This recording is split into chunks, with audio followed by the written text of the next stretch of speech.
Aujourd'hui, vous allez passer un moment avec nous pour qu'on se maquille avec que des nouveautés make-up.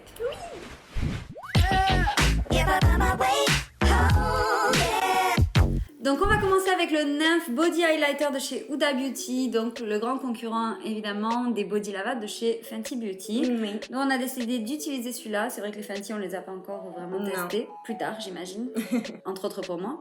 Mais voilà, c'est un gros flacon qui s'utilise pour le corps et le visage, on a 55 ml, donc ça coûte cher mais à utiliser pendant longtemps quoi. C'est ça. Alors là, la teinte que j'ai, je sais plus le nom, c'est Luna, c'est la teinte la plus claire. En fait, il y a 3 teintes relativement. Bon, voilà. J'ai pris celle-ci parce qu'a priori, c'est celle qui correspond à la carnation de ma peau. C'est Face and Body, mais moi, j'utilise beaucoup, surtout pour l'instant, que pour le visage en fait. J'ai vu que Nikkie Tutorial s'utilise, elle, vraiment en primer avant le fond de teint. J'ai essayé, mais c'est une technique que j'aime pas parce que je trouve que ça sert à rien, on voit pas le produit après dessous. Donc moi, je le mélange à mon fond de teint. On va essayer comme ça aujourd'hui. C'est parti! C'est parti pour le teint. Est-ce que tu mets beaucoup de produits? Non. Alors pour le coup, c'est hyper pigmenté. Donc il faut vraiment en mettre avec petite parcimonie quoi. Là, à l'heure actuelle, ça me fait rien du tout. Hein. Mis à part que ça sent la pina colada. Oui, parce que c'est parfumé, hein. C'est ces grosses choses. Ouais. Après, mixer au fond de teint, c'est pas censé non plus être... T'es pas censé être la facette à la fin. Hein. Quand on va arriver à l'highlighter, je vais l'utiliser. En highlighter, c'est super parce cool. Parce que là, de prime abord, je peux vous dire que je vais pas vous dire que c'est miraculeux dans un fond de teint. Comme dirait Christina, trop de matière, trop de matière. C'est cela, Christina. Let me cover up those buttons. Regardez, à la caméra, vous le voyez, non? Que c'est highlighter, minimum. D'accord, oui, moi non, pas du tout. J'ai envie de dire, je le trouve assez épais. Cette consistance là. C'est un petit peu épais. Alors moi le seul truc que j'ai à dénigrer, le tout ça me va, la texture me va, tout me va, à la seule exception que j'ai cru remarquer que en fait il joue sur la tenue de mon fond de teint sur la journée et mon fond de teint part beaucoup plus vite quand j'ai ça sur moi. Mais alors là, j'en suis persuadée parce que étant donné que c'est très épais, je vois très bien comment ça peut faire des grumeaux dans ton make-up. Voilà, je me suis un peu emportée sur le nez quand même. Ok. Et par contre, du coup, ça c'était une nouveauté. Alors non, donc ça c'est la deuxième nouveauté, qui est un achat à moi. Écoutez, vous avez peut-être le souvenir que je vous parle souvent du bon vieux infaillible de chez L'Oréal. J'utilise ce fond de teint, je le trouve très bien. Franchement, je vois pas pourquoi en changer. Moi, ça fait longtemps que je suis sur l'infaillible. Et ils ont donc sorti avec le concealer infaillible qui s'appelle le infaillible More Than Concealer. Oh. Et donc, écoutez, on va le tester. Moi, je l'ai testé qu'une fois pour l'instant. Il était pas mal. Je vais pas le tester. Et en fait, oui, voilà. Beaucoup de personnes disent que c'était un dupe du Tarte parce que gros embout. Ouais. J'ai envie de faire la sieste. Comme tous les dimanches après-midi. Ah, j'aime pas du tout l'odeur. Il y a une odeur? Ah ouais. Ah oui, carrément, il y a une odeur. Le tube? Pas du tout ça. Ah, il sent le parfum à tort. Mais pas du tout. Oh, bah si, Claude, je suis désolée. Tu as le nez bouché, ma chère. Moi, je l'aime bien. Je sais pas si je vais l'aimer. Après, je dois dire qu'avant d'utiliser celui-là, j'utilisais le Fenty. Et il est collant, c'est vrai. Et le Fenty est plus liquide quand même. Donc, je préfère quand même le Fenty. Mais après, sincèrement... il fait son taf. Hein. Maintenant, j'ai plus l'habitude. Donc, du coup, niveau poudre, ah oui, on a de quoi proposer aussi. On a de quoi poudrer, mais alors on va pas poudrer que avec de quoi proposer.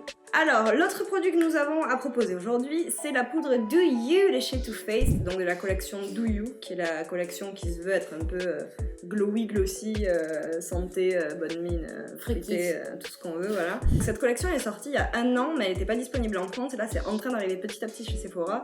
Et pour l'instant, il n'y a pas grand chose, il y a ça, la poudre et le primer, alors qu'il y a aussi un fond de teint et tout un tas de choses qui vont avec. Bon. Le fait est que donc, je l'ai testé, et alors elle est bien, mais concrètement, elle est pas bien en tant que poudre fixatrice. Mais genre vraiment pas.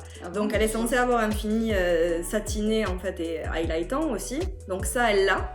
Mais par contre, si tu veux l'essayer tel quel, je vais l'essayer tel quel, je crois. Ouais. Et toi, tu utilises avec quoi? Alors, moi, je mets d'abord ma poudre Bandit Sway basique, qui est ma préférée de tous les temps, pour avoir ce côté vraiment qui est smoothant, tu vois, où ça vraiment te lisse la peau et tout, et elle est bien, et elle est matifiante, elle est matifiante sans être matifiante en entier, donc elle est vraiment cool, elle est légère, je l'adore. Et par-dessus, je mets un peu de celle-là pour avoir le côté highlightant. Mais c'est vendu comme étant Fresh Glow Translucent Setting Powder. Oui, c'est une setting powder, mais moi je l'aime pas parce qu'elle a pas. Si tu veux le résultat, quand t'en mets beaucoup, c'est pas joli sur la peau. Toute seule, elle est cakey. Elle est vraiment pas ouf. Comment ça s'ouvre cette histoire? Ça sent fort le kiwi ou je ne sais quoi. Ça sent la pastèque chimique. Ah oui, voilà. Les bonbons à la pastèque, j'adore moi. Oh, what? Heureusement, je commence par les pommettes parce que ça me fait de l'highlighter en même temps, quoi. Ouais, oui, c'est ça.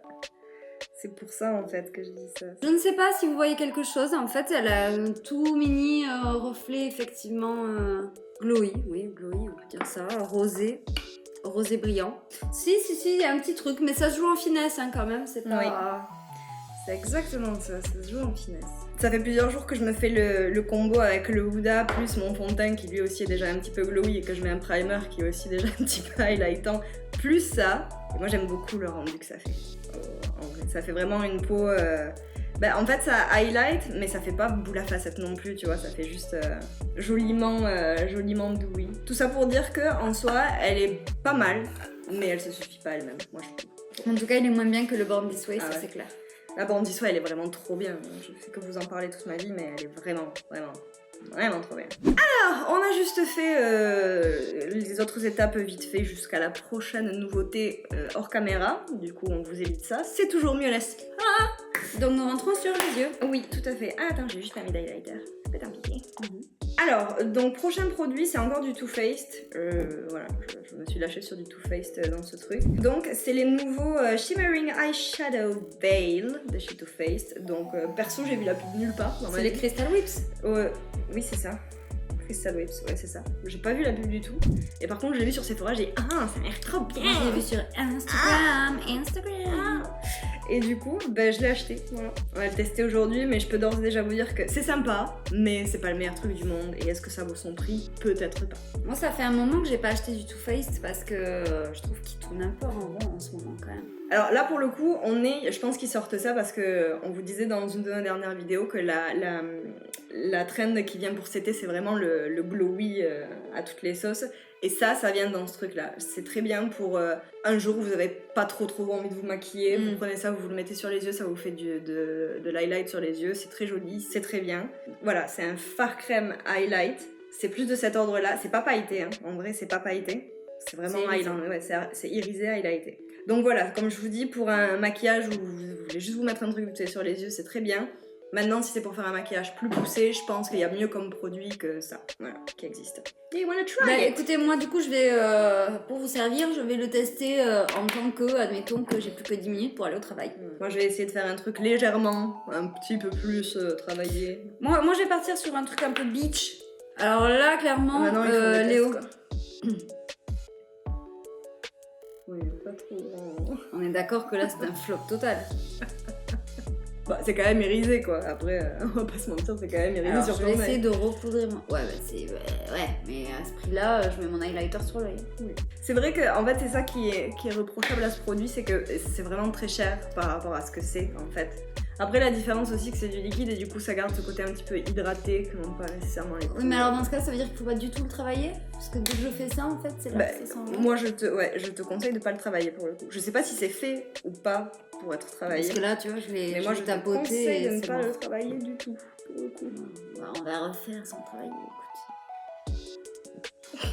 Comme c'est marqué sur le tube c'est vraiment un veil. Ouais c'est vraiment ça. Veil en anglais qui veut dire... un voile. Donc. Non, c'est pas moche en soi. Et puis, je pense que la force de cette chose, s'il y en a une, c'est vraiment ça. C'est que c'est un satiné irisé qui garde le côté hydraté en fait, vraiment. Donc, next product. Les 2 prochaines nouveautés viennent de chez Kiko. Ah. Oui, ça faisait longtemps. Ah. Mais vous savez, il y a cette petite collection qui s'appelle Ocean Feel. Et donc, j'ai tout de même craqué sur ce petit crayon Azoïs qui est en fait presque lilas. Et un petit... un petit eyeliner pailleté, mais vraiment petite paillette. Comment on dit? Oh putain, pardon. C'est la descente. Paillette holographique. Oui. Voilà, regardez-moi cette beauté. Oh Oh, c'est tout de même sympathique là, tu sais. Très sympathique. Du coup, mais on a aussi le masque. On a l'eyeliner de chez Too Faced. Bon, écoute, moi j'avais envie de me dévouer pour mettre le bleu. Je vais vous parler de cet eyeliner qui lui a beaucoup fait parler de lui, donc le Better Than Sex de Too Faced aussi, donc qui va avec le mascara déjà existant, d'accord, c'est la même gamme. On l'attendait fort bien parce que le dernier eyeliner en date de chez Too Faced, qui était le marqueur artiste, je sais plus comment il s'appelait, était une catastrophe. Je l'avais acheté et en fait le truc ne marchait pas, je n'ai jamais pu l'utiliser en vrai, en fait tellement il était nul et ne marchait pas. Là celui-ci, on va dire qu'il est très bien, il est dans la tendance des feutres liner type le Kate Von D, donc en fait il a une pointe très fine, très malléable, il a un joli noir quand même, il est cool, en vrai il est cool. Maintenant le seul problème que moi je lui trouve et qui est pour moi veut tout dire, c'est qu'en fait il est longue tenue, non ils disent qu'il est waterproof, mais il est pas waterproof. Ceci est faux. Vous le savez, moi j'ai toujours l'œil qui pleure dès qu'il y a un peu de vent, dès qu'il y a des trucs, gna gna, et du coup j'ai vraiment besoin d'un eyeliner vraiment waterproof parce que sinon j'ai de l'eau qui se met dans mes paupières et l'eyeliner est foutu. Premier jour que je l'ai essayé, j'ai eu de l'eau qui s'est mise dans mes paupières et j'ai eu un patch d'eyeliner. Je le regrette parce qu'il avait beaucoup de très bon potentiel. Je trouve que même à l'utilisation, il est mieux que le Kate Von D, vraiment. Il sèche un peu pareil que le Kate Von D, mais moins. Donc il est plus cool, puis le noir est plus sympathique, il boit pas aussi le fard à paupières comme le Kate Von D. Mais voilà, seul problème c'est que c'est pas du vrai waterproof parce que dès qu'il y a de l'eau, il coule nécessairement. Là où le Kate Von D, lui, ne coule pas du tout. Alors ce petit crayon de chez Kiko, je l'avais déjà essayé, ils viennent en plusieurs couleurs. Hein. Ils sont quand même vraiment bien. Ils sont pas méga fins pour faire des tracés fins, mais par contre ils sont bien pigmentés, ils accrochent de suite à la paupière. C'est plus un crayon gras en fait. Et du coup ça accroche bien aussi dans la waterline sous l'œil si besoin. Donc vraiment j'avoue qu'il est vraiment bien opaque quoi. Ouais. Et sans forcer, hein, vraiment là, j'avoue que là, Kiko, bravo. Ce bleu, je l'avais vu nulle part. C'est pour ça on l'a pris, on n'a pas hésité. Moi, c'est vrai que Kiko, j'aime pas trop. J'y vais en dépannage si vraiment j'ai pas envie de dépenser la même somme pour un produit de teint, une poudre ou quoi, et ça passe. Je dis pas que les produits sont nuls, mais je préfère y aller pour des fantaisies. Je vais mettre quelques paillettes sur mon bleu. Ça brille, ça brille. Et vraiment, celui-là, pareil, je l'ai déjà testé, la concentration de paillettes est pas mal et c'est vraiment de la paillette qui scintille de fou. Il est vraiment super opaque. Là, moi, récemment, je me suis acheté un Marc Jacobs en bleu métallisé, justement pour m'en mettre dans la muqueuse inférieure, parce que je trouve ça super joli, mais le Marc Jacobs n'est pas aussi opaque au premier passage, les gars. Donc laissez-moi vous dire que là, Kiko, vous êtes Je sais pas si vous verrez un peu les paillettes que je suis en train de mettre, je pense pas. Next. Donc, on a en premier lieu Mascara. Alors, c'est pas en soi une nouveauté, c'est juste une nouveauté pour moi. Voilà. Je l'ai acheté. Et donc c'est le mascara Velvet Noir de chez Marc Jacobs qui paraît qu'il est super bien. Ça faisait un moment que je voulais l'acheter et en fait là j'ai acheté un truc sur Vinted et il était avec. Donc très bien, parfait. Du coup je l'ai. Alors en texture il me fait beaucoup penser en réalité au Better Than Sex. Tu vas essayer en premier. Il me fait beaucoup penser au Better Than Sex de Too Faced en termes de vraiment le produit lui-même qui est à l'intérieur. Maintenant la brosse est pas pareille. Mais il est pas trop mal quand même. La brosse a l'air pas mal. Ouais. Après moi j'ai un problème de coagulation de cils. J'aime bien, ouais. Non, je trouve efficace cette petite brossonnette. Après est-ce que c'est le meilleur mascara? Il est peut-être un petit peu moins bien que le Better Than Sex. Mais c'est vrai qu'en consistance il se ressemble. Ouais. En fait dans le Better Than Sex ce que j'aime énormément c'est sa brosse. La brosse elle est trop bien en fait. Et du coup nécessairement je préfère toujours le Better Than Sex Mascara from Too Faced. Le noir est intense, on voit qu'on peut travailler à en mettre plus si on veut en fait. On l'aime bien. Puis ça se voit, hein, là la caméra vous voyez direct, ça a soutenu mon regard. Après qu'est-ce que tu dirais si tu devais donner un conseil à quelqu'un? Combien il coûte celui-ci? 27,50 contre combien le... 24,50 je crois. Contre 24,50, bon on va dire que ça se tient en prix, mais je pense que je dirais quand même le Better Than Sex. Ouais. Je pense qu'il est, pour tout type de style et tout ça, il marche. Je suis assez d'accord. Qu'est-ce qui nous manque? Ah oui, il nous manque une dernière chose à tester en Chez Too Faced et que je n'ai pas aimé, je le sais déjà. Oui, elle le sait déjà, mais ça c'est surtout par rapport à la couleur que tu vas pas aimer pour le coup. Mais après moi c'est le genre de couleur que j'adore, c'est le Peach Puff de chez Too Faced. Alors, Peach Puff, ça s'appelle? Peach Puff, c'est plus ou moins une imitation des rouges à lèvres, comment il s'appelle? Quelque chose Puff aussi que NYX a... Powder Puff, que NYX a sorti. C'est tout à fait le même style de choses, c'est-à-dire que en fait il y a un puff au bout et puis t'appliques le rouge à lèvres avec ça. Voilà. Et alors, qu'est-ce qu'ils disent? Attends. C'est le même principe. Maintenant c'est des... Diffused Matte Lip Color. Voilà. C'est-à-dire que c'est un mat, c'est un rouge à lèvres à fini mat, mais qui n'est pas, mais ça, tu le comprendras, voilà, qui n'est pas exactement, qui n'est pas aussi opaque que les Melted Matte par exemple ou d'autres rouges à lèvres. Voilà. Alors après c'est une couleur qui est très claire, évidemment, donc nécessairement ça ne va pas plaire à Chloé.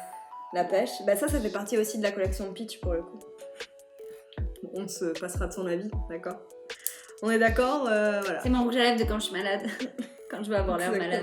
Et moi tu vois je trouve ça joli, juste ça relève un petit peu tes lèvres sans en faire, ça te va très bien. Tu vois c'est ça qui m'énerve, c'est qu'elle déteste tout ça alors que ça lui va super bien quoi. Et c'est Scrub Rising. En ce moment ceci dit je porte beaucoup le sell out des Melted Matte de chez Too Faced. Alors oui, vas-y. Parce que mine de rien c'est juste la bonne tête et pour le coup il est un peu plus relevé que ça. C'est ce que j'allais dire, le sell out c'est pas un vrai nude, le sell out c'est un nude mais quand tu le mets on voit quand même que t'as du rouge à lèvres sur la bouche. Eh ben, très bien pour moi. Et je le mets souvent quand par exemple j'ai fait beaucoup de couleurs sur mes yeux et que j'ai besoin de quelque chose d'assez neutre en bas quoi. I see. Après j'aime bien cet applicateur. Après par contre, alors j'ai pas spécialement fait gaffe, mais en termes de tenue il est pas... Non, mais on voit que c'est crémeux. C'est une texture un peu crémeuse. Il est pas oufissime. Bah, le truc en fait qui est problématique, c'est que comme il est très fluide et il a vraiment une texture un peu poudreuse en fait. Du coup, quand on repasse sur ce qu'on vient de faire, il se déplace. Ça, tu sais, ça ajoute pas des couches les unes sur les autres. C'est juste ça qui est un peu chiant, faut attendre que ça sèche un peu. Ok, bon, a-t-on fini pour je crois qu'on a terminé sur ces essayages. Donc maintenant, si on devait concrètement vous conseiller des choses. Les petites fantaisies de chez Kiko, moi je vous dis allez-y pour tout ce qui est fun, couleur d'été, voilà. Petit crayon de muqueuse inférieure, petit... Lui il est très sympathique d'ailleurs. Oui. Ouais. Moi ça je vous le conseille quand même si c'est cher, mais si vous voulez investir dans un truc comme ça c'est cool parce que ça fait pour le corps, ça peut aussi vraiment vous servir, on l'a pas, enfin Chloé l'a fait un petit peu, mais vraiment ça peut servir en highlighter crème en fait pour partout dans le visage, c'est super cool, c'est vraiment cool, en vrai c'est super cool. Ça, je vous le conseille, il est vraiment cool. Si vous n'avez pas de problème et que vous n'avez pas nécessairement besoin d'un truc waterproof, il est vraiment cool. Il est vraiment cool. Je vous le conseille. Et moi, ça, je vous le conseille quand même parce qu'il reste très sympathique ces petits rouges à lèvres Peach Puff. Voilà. Moi, je vous le conseille. Vraiment, oui. Je vous conseille, moi, le mascara parce que c'est un bon classique, on va dire. C'est ça. Vous pouvez pas vous tromper avec ça, mais bon. Better Than Sex selon... Si Better Than Sex est en rupture un jour, vous foncez sur celui-là. C'est ça. Donc voilà, je crois qu'on a fait le tour. On espère que ça vous aura plu assez de voir ces nouveautés avec nous. Donc c'est des nouveautés que j'ai achetées totalement par hasard, n'est-ce pas? Je me suis juste fait place chez Sephora et je me suis aperçue que c'était que des nouveautés. Donc on s'est dit pourquoi pas vous les présenter. Et on espère que ça vous aura plu. Dites-nous du coup en commentaire s'il y a une de ces choses qui vous fait très envie et si oui lesquelles et pourquoi et si vous allez vous les acheter. Ben oui, je sais que vous allez vous les acheter, n'est-ce pas? Bien sûr, si vous avez aimé passer ce petit moment avec nous, n'hésitez pas à mettre le petit pouce bleu en dessous de la vidéo et en même temps, abonnez-vous si c'est pas encore fait. C'est tout pour la vidéo d'aujourd'hui. Nous évidemment, on se retrouve la semaine prochaine dans une nouvelle vidéo et d'ici là, on vous fait plein de bisous. Bye bye.